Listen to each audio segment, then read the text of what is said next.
anggota wajib untuk belajar kitab kuning. Untuk mencegah berkembangnya terorisme, salah satunya adalah dengan belajar kitab kuning. Tentu saja kitab kuning ini identik dengan dunia pesantren. Nah, kalau pesantren pasti ada ulama. Bahwa prinsip mereka kalau berbeda sama prinsip mereka itu adalah togut, kafir, dan boleh dibunuh. Saya bilang loh, penjahat kan pasti lawannya polisi. Masa polisi boleh dibunuh seperti itu? Nah, kita harus bisa dialog dengan mereka, merubah bahwa agama tidak mengajarkan seperti itu.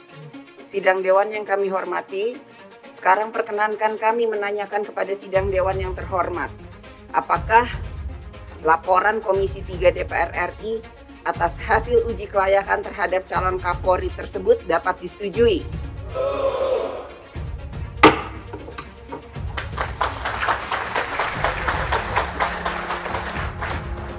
Persetujuan pemberhentian dengan hormat dari jabatan Kapolri atas nama Jenderal Polisi Dr. Andes Idam Aziz MSI dan pengangkatan Komjen Pol Dr. Andes Listio Sigit Prabowo MSI sebagai Kapolri.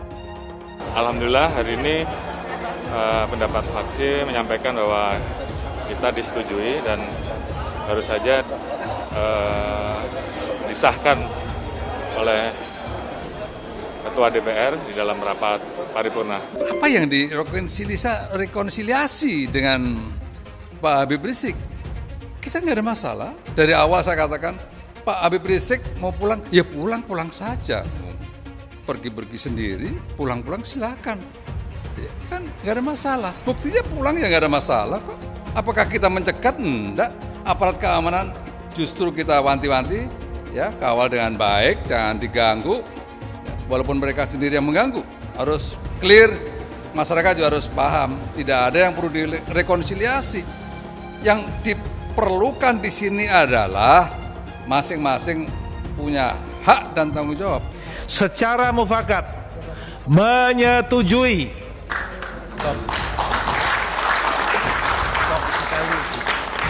pemberhentian dengan hormat dari jabatan Kapolri atas nama Jenderal Polisi Dr. Andes Idam Aziz MSI dan menyetujui pengangkatan Komjen Polisi Dr. Andes Listio Sigit Prabowo MSI sebagai Kapolri. Kenapa pelanggaran prokes sampai dibuntuti? Kenapa pelanggaran prokes sampai membuat 6 nyawa melayang? Jadi begitu Pak, protokol kesehatan harus tetap kita proses. Untuk masalah kilometer 50 kita ikuti rekomendasi Komnas. Terorisme itu adalah musuh bersama kita semua. Moderasi beragama dalam memperkokoh NKRI, termasuk tentunya jaminan untuk bisa beribadah. Memberikan edukasi agar masyarakat di sekitarnya tidak terpapar baik itu radikalisme ataupun ajaran-ajaran yang mengarah kepada terorisme yang akan berdampak kepada intoleransi dan radikalisme. Saya banyak mendapat pertanyaan, apa pendapat Gus Miftah terhadap pengangkatan Komjen Listio Sigit Prabowo sebagai calon Kapolri? Kan beliau orang non-Islam. Bro, ingat ya, Polri itu lembaga negara yang ngurus Kamtibmas, bukan lembaga dakwah. Malu dengan pantat. Pantat saja kalau mau kentut mikir dulu, ada yang mendengarkan apa enggak. Masa mulut ngomong nggak pernah dipikir. Dasar tuman. Pada Pak Sigit yang telah ditunjuk sebagai calon tunggal Kapolri, pernah jadi Kapolda, pernah jadi Kadipropam, jabatan yang sangat penting di Polri karena itu adalah polisinya polisi. Kemudian jadi Kabar Reskrim, apalagi strategis, dan beliau punya pengalaman yang saya tidak punya pengalaman, menjadi ajudan presiden yang otomatis beliau paham tentang political landscape, peta politik yang lebih baik daripada saya, dan beliau juga memiliki pribadi yang baik. Betul ya Pak Jokowi, jangan diangkat Kapolri yang akan meresahkan umat Islam. Yang dalam DNA-nya itu saya kira ada Islamofobinya, haram. Menarman itu kapan itu ngomong kayak gitu? Ayo coba sekarang, kan ketahuan semua. Kata-kata perintah serangan balik, kalau tangan kosong apa benar perintah itu gitu. Harus diproses secara hukum itu. kepemilikan senjata, penggunaan senjata itu. Nggak bisa, walaupun ada yang bantah, ya silahkanlah nanti dibantah di pengadilan aja begitu. Ya, ketika ada misalnya tindakan-tindakan satu pihak yang keluar dari koridor hukum, maka disitulah polisi mesti bertindak melakukan penegakan hukum sehingga demokrasi kita tetap damai. Fitnah besar kalau laskar kita disebut membawa senjata api dan tembak-menembak. Fitnah itu. Laskar kami tidak pernah dibekali dengan senjata api. Kami terbiasa tangan kosong. Kami bukan pengecut. Dengan tegas, kami meminta kepada aparat penegak hukum Polda Metro Jaya untuk menangkap saudara Munarman. Tangkap Munarman! Tangkap Munarman! Tangkap Munarman! Pernyataan seperti itu jangan mengeluarkan berita-berita bohong, itu bisa dipidana nantinya, ya. Oke. Itu salah satu mutiaranya Indonesia. Kenapa nggak diajak dialog? Kenapa nggak ada 80? Mestinya dialog, musyawarah dikedepankan. Dan yang paling dosa besar itu di Indonesia adalah orang yang menghalangi dialog itu. Siapa dia? Mudah-mudahan di akhirat akan terbuka. Terima kasih. Stop kegaduhan, bangun kedamaian. Siap. Saya tetap komitmen revolusi akhlak dengan cara yang berakhlak. Salah, apa itu bukan ujaran yang membahayakan. Dan sekarang kalau memang dia betul-betul ulama dan imam yang betul, dan bukan imam abal-abal, kok kontrol dong umatnya. Mengontrol umat aja gak mampu gitu loh.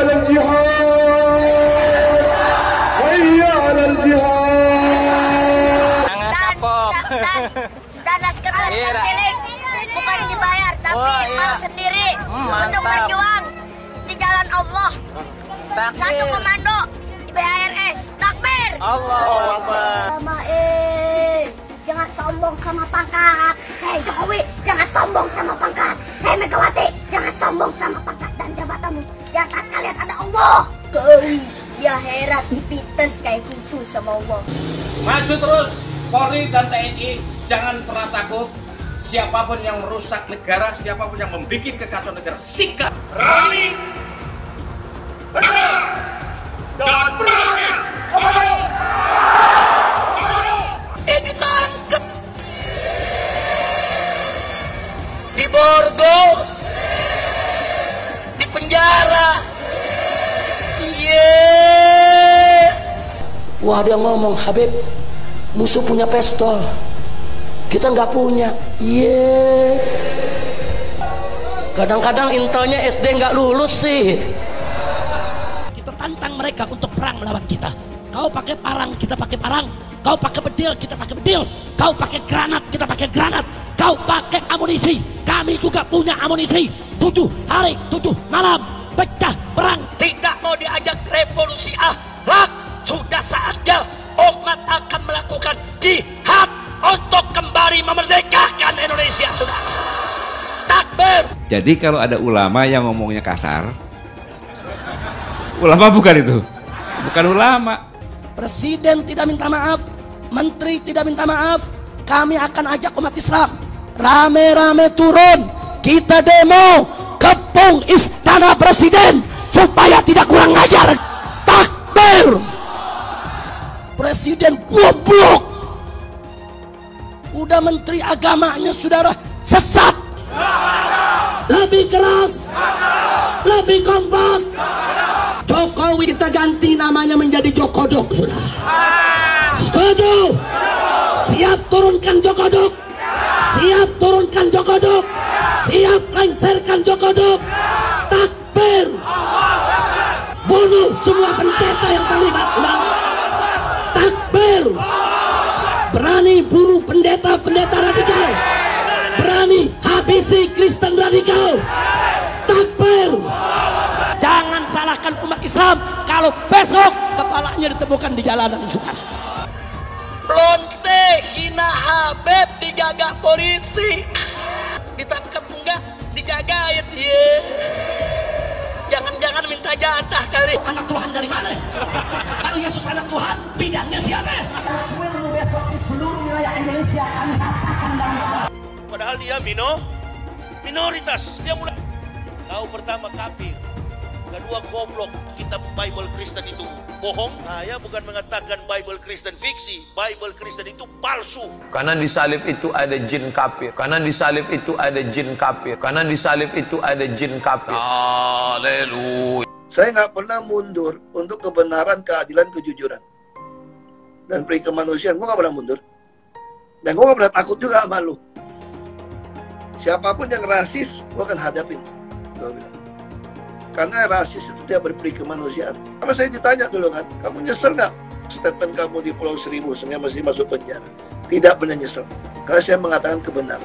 Hai teman-teman, saya mau memperlihatkan transaksi saya hari ini lakukan trading di eToro. Ini bukti transaksi saya untung $4.500 US, itu sekitar 68 juta rupiah.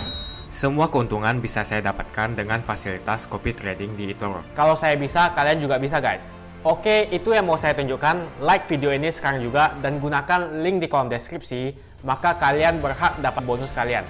Promo ini ada masa waktunya, jadi jangan ketinggalan. Bukan cuma itu saja, transaksi tidak dikenakan fee, baik itu investasi saham, trading forex, komoditas, bitcoin, dan lainnya. Kalian bisa melakukan transaksi berapa kali pun atau unlimited trading. Dan tidak ada fee sama sekali. Jika transaksi di tempat lain sudah berapa fee-nya. Setelah nonton video ini, ayo bergabung dengan eToro hari ini, gratis dan tidak ada minimal deposit. Pastikan kalian menggunakan link di kolom deskripsi untuk mendapatkan welcome bonus. Kalian bisa menggunakan bonus $100.000 di akun virtual untuk latihan. Bukan cuma itu, kalian akan dapat kelas trading online gratis senilai 3 juta rupiah atau $200 jika kalian deposit di bulan ini. Jika ada pertanyaan atau bantuan mengenai pendaftaran ataupun promo kelas trading, bisa langsung hubungi WhatsApp, cek di kolom deskripsi atau di kolom bio. Selamat menonton guys, enjoy! Hai semua, dengan saya Jonas Leong. Terima kasih banyak buat kalian, penonton setia yang selalu menonton di channel ini. Saya secara personal sangat menghargai waktu kalian. Dan saya sudah menganggap kalian sebagai family karena kalian selalu support di channel ini. Bagi kalian yang selalu menuliskan opini kalian di kolom komen, saya baca komen kalian satu persatu. Saya baca komen kalian untuk mengetahui opini kalian, tanggapan kalian, dan masukan kalian sangat berguna untuk video selanjutnya. Terima kasih banyak buat kalian yang selalu menekan tombol like di awal video. Video seperti ini membutuhkan waktu dan juga research. Dan ini semua gratis untuk kalian. Jadi pastikan kalian menekan tombol like-nya, supaya saya mengetahui kalian menyukai konten yang saya bagikan. Bagaimana kita bekerja sama dengan tokoh-tokoh agama, tokoh-tokoh ulama untuk kemudian melakukan upaya pencegahan dengan memberikan penjelasan supaya masyarakat tidak mudah terpapar dengan ajaran-ajaran seperti itu. Seperti dulu di Banten saya pernah sampaikan anggota wajib untuk belajar kitab kuning. Karena kami mendapatkan masukan dari ulama-ulama yang kami datangi bahwa untuk mencegah berkembangnya terorisme, salah satunya adalah dengan belajar kitab kuning. Dan tentunya baik di eksternal maupun di internal, itu saya yakini bahwa apa yang disampaikan oleh kawan-kawan ulama itu benar adanya. Oleh karena itu akan kami lanjutkan. Tentu saja kitab kuning ini identik dengan dunia pesantren. Nah, kalau pesantren pasti ada ulama, kiai, dan ada santri. Nah, itu artinya apa? Itu artinya bahwa Kapolri, ya, Pak Sigit cukup cukup bagus menarasikan hal ini. Karena kita juga kita tahu bahwa juga ada informasi-informasi seolah-olah ada beberapa pesantren menjadi tempat pusat berkembangnya, suburnya paham-paham radikalisme yang menjurus kepada aksi-aksi terorisme. Paling tidak yang kami tangkap bahwa Komjen Sigit ingin memberikan edukasi ya kepada aparatnya bahwa kalau Anda ingin tahu dunia pesantren, ya dunia santri, dunia kiai, ya, maka Anda harus belajar kitab kuning sehingga kemudian Anda paham bagaimana kemudian terorisme, ekstremisme dan sebagainya. Apalagi Presiden sudah mengatakan bahwa terorisme itu bukan ajaran agama dan terorisme itu tidak mewakili agama manapun, apalagi agama Islam. Bagi saya tidak ada masalah apa yang disampaikan oleh Pak Kapolri, karena yang terjadi di masyarakat sekarang, polisi ya paling ujung kan ada Babin Kamtipmas itu harus bisa dialog dengan masyarakat, kemudian dia bisa memberikan penjelasan sesuatu yang kira-kira masyarakat masih ingin bertanya yang tidak jelas gitu loh. Karena kalau hanya memberikan arahan satu pihak, tidak dialog, kadang terjadi distorsi komunikasi. Makanya apa yang disampaikan Kapolri tadi intinya adalah meningkatkan pengetahuan sehingga polisi yang di lapangan bisa bergaul dengan masyarakat, bisa dialog dengan masyarakat terhadap masalah apapun yang terjadi di masyarakat. Masyarakat bertanya, dialog yang berkaitan dengan agama, polisi tidak bisa menghindar, justru belajar semua ilmu agama apapun di sini, ya khususnya tentang buku kuning tadi, polisi bisa menjawab. Waktu saya masih Kapolda Sumut, ada kelompok perampokan bank CIMB. Mereka belajar agama di mana saya tidak tahu, saya ajak ulama juga untuk dialog dengan mereka, bahwa prinsip mereka kalau berbeda sama prinsip mereka itu adalah togut, kafir, dan boleh dibunuh. Saya bilang loh, penjahat kan pasti lawannya polisi, masa polisi boleh dibunuh seperti itu. Nah, kita harus bisa dialog dengan mereka, merubah bahwa agama tidak mengajarkan seperti itu. Jadi saya rasa sebagai ilmu, bagian daripada ilmu pengetahuan yang berkaitan dengan kepolisian, ini sangat baik untuk bisa diterapkan kepada seluruh kepolisian, anggota kepolisian di Indonesia, dan tidak hanya Islam saja ya, yang lain juga perlu disampaikan juga. Itu saja, terima kasih. Polisi untuk belajar kitab kuning, meskipun nanti tidak harus bisa membaca kitab kuning ya, paling tidak memahami ya. Karena kitab kuning itu adalah khasanah Islam Nusantara yang kita semua tahu bahwa kalau kita mau belajar agama itu harus punya guru ya, dan dalam konteks itu ada cabang-cabang ilmu agama sebetulnya. Pertama, kita tahu bahwa pengkategoriannya ada yang masuk dalam kategori kajian-kajian akidah, tauhid, seperti kitab Fathul Majid, ya. Kemudian juga ada kitab-kitab yang cabang dari fikih, ya, yaitu misalnya Fathul Qorib, Fathul Mu'in, atau yang masyhur yaitu Kifatul Akhyar, misalnya kitab Safinah juga, ya. Ini terkait dengan peribadatan, bagaimana cara sholat, ya, kemudian cara wudhu, ya, bab tentang najis itu apa saja, ya. Kemudian juga bab tentang muamalah, ya, tentang keseharian. Kemudian yang ketiga ini mempelajari tentang akhlak, tasawuf. Biasanya kitab-kitab seperti Ihya Ulumuddin, kemudian juga Al-Hikam. Nah, ini cabang-cabang ilmu yang kita pelajari di pesantren yang ini banyak sekali ya. Tentang hormat orang tua, hormat kepada guru, ini juga ada. Tentang hubungan suami istri juga ada. Jadi lengkap sekali khazanah Islam yang dimiliki oleh para ulama kita. Nah, sebelum Indonesia berdiri, ini sudah dipelajari di berbagai macam pesantren dan melahirkan apa yang disebut sebagai bahwa Indonesia ini adalah masyarakatnya selain beragama juga taat kepada peraturan sebagai warga negara. Maka kita menjalankan keislaman dan keindonesiaan ini dalam satu tarikan nafas. Nah, ini kita semua tahu bahwa Islam di Indonesia ini telah menjadi teladan bagi seluruh negara-negara di dunia, di mana kita memiliki begitu banyak perbedaan agama, perbedaan budaya, perbedaan suku, ras, golongan, adat istiadat, tapi kita dapat mencerminkan harmoni satu dengan yang lain, saling menghormati satu dengan yang lain. Kita bisa melihat masyarakat Hindu di Bali menjalankan peribadatannya, kepercayaannya, masyarakat Islam sebagai mayoritas tidak mengganggu. Baik. Kita bisa melihat masyarakat Kristen, Katolik di Indonesia Timur, kita tidak mengganggu. Dan kita semua tahu bahwa paham-paham radikalisme dan terorisme itu adalah paham-paham transnasional yang datang dari luar. Nah, kesadaran ini harus dibangun. Kapasitas, kapabilitas, ya, loyalitas, integritas itu bagian dari semua itulah, ya. Jadi semua agregat dari indikator-indikator yang dikenali dari awal itu memunculkan sebuah agregat, dan dari agregat itu seseorang akan dipilih begitu. Jadi bukan karena macam-macam ya, jangan diartikan macam-macam, tapi seorang pimpinan puncak itu memiliki tanggung jawab yang luar biasa. Kalau dia memiliki tanggung jawab yang luar biasa, maka mereka juga harus mempunyai kemampuan yang luar biasa. Itu berkaitan dengan capability seseorang. Kapasitas dia dalam mengadopsi berbagai persoalan, dia sudah terbukti. Berikutnya lagi loyalty. Ya, seorang pemimpin harus punya loyalty kepada negara. Itu pasti, ya, nggak bisa tawar itu. Integritas, satunya kata dan perbuatan, itu juga salah satu yang selalu dilihat. Tanggung jawab dan seterusnya. Itu beberapa hal yang menjadi pertimbangan seseorang untuk bisa menduduki jabatan tertinggi di dalam sebuah organisasi itu. Jadi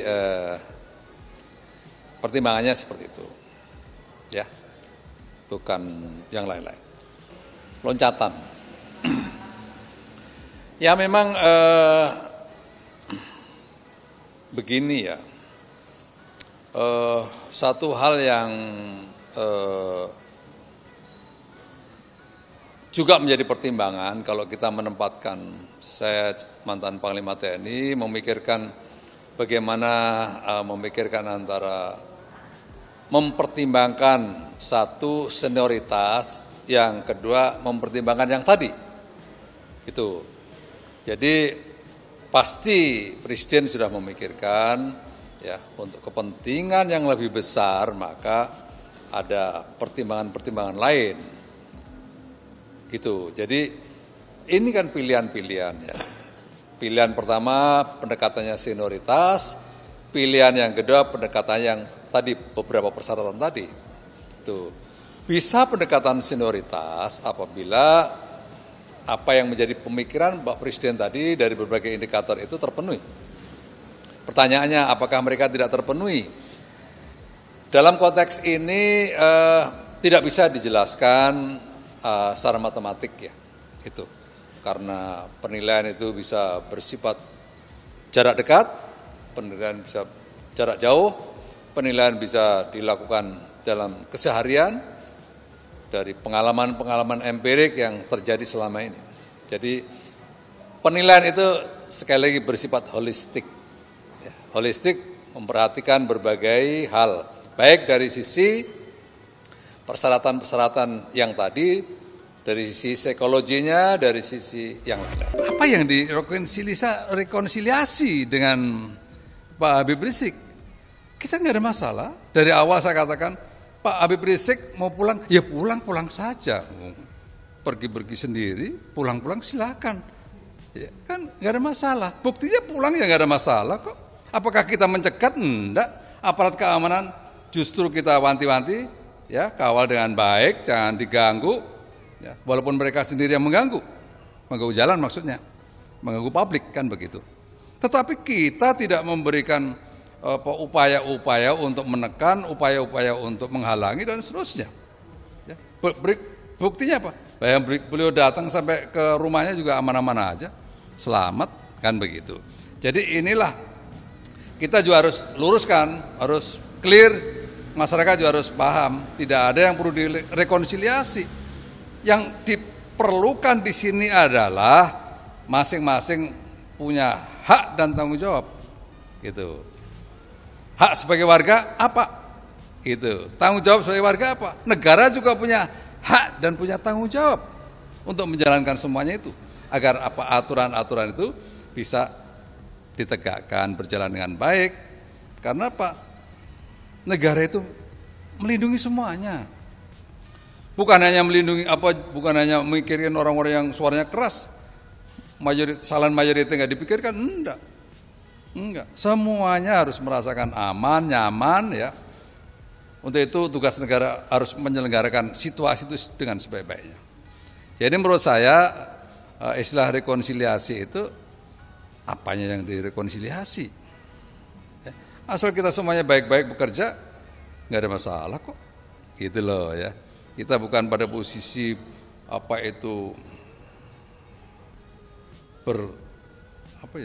enggak, posisinya baik-baik aja kok sebenarnya. Gitu ya, saya pikir ya, istilah itu mungkin pandangan saya seperti itu ya. Terus bagaimana sebenarnya bagaimana membangun sebuah hubungan gitu. Ya, hubungannya tadi itu, hubungan antara warga negara dengan pemerintah harus berposisi seperti apa, menjadi warga negara yang baik harus seperti apa, sehingga semuanya berjalan dengan baik. Saya banyak mendapat pertanyaan, apa pendapat Gus Miftah terhadap pengangkatan Komjen Listio Sigit Prabowo sebagai calon Kapolri? Kan beliau orang non-Islam. Bro, ingat ya, Polri itu lembaga negara yang ngurus Kamtibmas, bukan lembaga dakwah. Di Polri semua agama ada. Itu artinya apa? Kapolri tidak harus seorang muslim.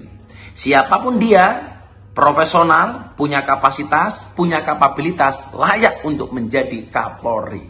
Dan Komjen Sigit memenuhi syarat itu. Kita lihat pengalamannya. Beliau pernah menjabat sebagai Kadif Propam, menegakkan profesionalisme kepolisian. Beliau menjabat sebagai Kabar Reskrim dan sudah sangat banyak prestasinya. Dan yang paling saya suka dari beliau adalah tipe polisi pendiam. Karena beliau sadar diam itu adalah emas. Maka istrinya Gus Miftah kalau minta emas, saya perintahkan untuk diam. Coba kita lihat, diam-diam Joko Chandra dipulangkan. Diam-diam penyerang Novel Baswedan ditangkap. Diam-diam tersangka kasus Bank BNI Kebayoran LC fiktif ditangkap. Diam-diam anggota kepolisian yang membackup Joko Chandra dihajar. Dan komunikasinya dengan umat Islam luar biasa. Ketika beliau menjabat Kapolda Banten, beliau silaturahmi kepada pesantren dan kiai dengan sangat harmonis. Itu artinya apa? Komjen Sigit layak menjadi seorang Kapolri. Maka bagi kamu yang suka ngomong yang enggak, please deh dipikir dulu. Malu dengan pantat. Pantat saja kalau mau kentut, mikir dulu. Ada yang mendengarkan apa enggak? Masa mulut ngomong enggak pernah dipikir. Dasar tuman. Hai teman-teman, kalian sudah membuka akun untuk melakukan investasi atau trading? Jika belum, membuka rekening di Toro gratis loh. Bahkan cuma butuh 5 menit saja. Cepat dan simple, dan semua bisa dilakukan secara online. Sampai saat ini ketika kita mau melakukan investasi saham atau trading forex, kita masih menggunakan cara yang kuno. Seperti kita menelpon banker atau broker yang melakukan atau mengeksekusi transaksi kita. Tapi apakah kalian tahu di Toro kita membeli saham atau forex, kita cuma login, lalu memilih apa yang kita mau, lalu masukin angka berapa banyak yang ingin kita beli, lalu tinggal klik. Sesimpel itu. Sampai saat ini kita bingung mau investasi saham luar negeri, trading forex, komoditas, dan cryptocurrency di mana tepatnya. Kita bisa transaksi semua trading ini di Toro. Toro merupakan one-stop shopping. Sampai saat ini kita membayar fee di setiap transaksi kepada banker atau broker. Setiap kita melakukan transaksi jual beli, biasanya kita dipotong fee oleh platform kita. Kalau dalam 1 bulan kalian melakukan transaksi 1 kali, mungkin tidak terasa. Coba kalian melakukan trading sebanyak 100 kali. Sudah berapa fee-nya? Misalnya kalian membeli saham Google dengan fee per transaksi $10. Jika kalian membeli saham Google 10 kali, maka fee transaksi sudah $100. Belum lagi kita akan dikenakan fee ketika kita menjual saham itu. Itulah sebabnya saya memilih eToro, karena tidak ada fee sama sekali. Saya ulangi, di eToro tidak ada fee sama sekali ketika kalian melakukan transaksi. Dan yang kedua, kalian bisa melakukan unlimited trading atau trading sebanyak apapun. Ya, kalian bisa melakukan trading 10 kali, 100 kali, 1000 kali dalam sehari tanpa dikenakan fee. Jadi berapa banyak uang yang kita hemat dari fee saja. Jadi apa yang kalian tunggu, mendingan kalian cobain sendiri aja deh. Tutorial bisa kalian cek di kolom deskripsi dan kalian harus menggunakan link di kolom deskripsi untuk mendapatkan welcome bonus. Jika tidak, maka tidak akan mendapatkan bonus. Dan gunakan bonus $100.000 di akun virtual Anda untuk mengenal lebih jauh tentang eToro atau bisa digunakan untuk latihan. Bukan cuma itu, kalian akan dapatkan kelas trading gratis yang nilainya Rp3 juta jika kalian deposit di bulan ini. Makasih banyak buat kalian yang nggak skip dan nonton video ini sampai habis. Saya secara personal sangat menghargai waktu kalian. Makasih banyak buat kalian yang sudah tekan tombol subscribe, dan makasih banyak buat kalian yang sudah tekan tombol loncengnya. Jangan lupa bagikan informasi ini ke teman atau family Anda. Mungkin teman atau family Anda membutuhkan investasi ini. Oke guys, sekian dulu dari saya. Jangan lupa follow Instagram saya di @johannesleongofficial untuk kata-kata motivasi setiap harinya.